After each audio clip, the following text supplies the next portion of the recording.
ওই হ্যাঁ বল। খাবি? তুই তো অনেক দূরে, কেমনে কি? বিকাশ নাম্বার দে, পাঠিয়ে দিতেছি।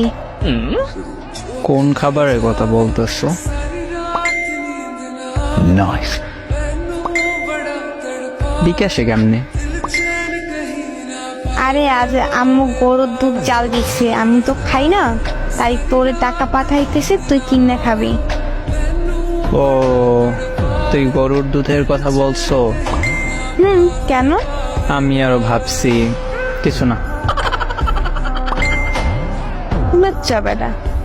এখন সব দোষ আমার। তো কার? নিজেই তো বলছো খাবি। সব নেগেটিভ ভাবো তো আমার কি দোষ?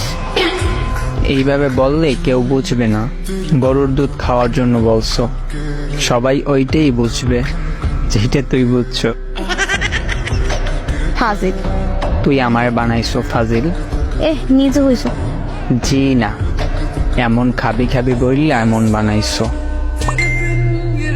আরে খারাপের কি বলছি? সোজা বললেই পারতি আজ গরুর দুধ কিনে রাখছে, আমি খাইনি, তুই খাইলে আয়।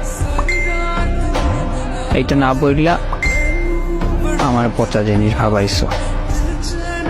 না, আমি তোর গুলো খাওয়ার জন্য দুধ খাই না। আমার কোনগুলা? ও আচ্ছা, ওইটা পচা জিনিস। দুধ। পাঁচি মাইয়া।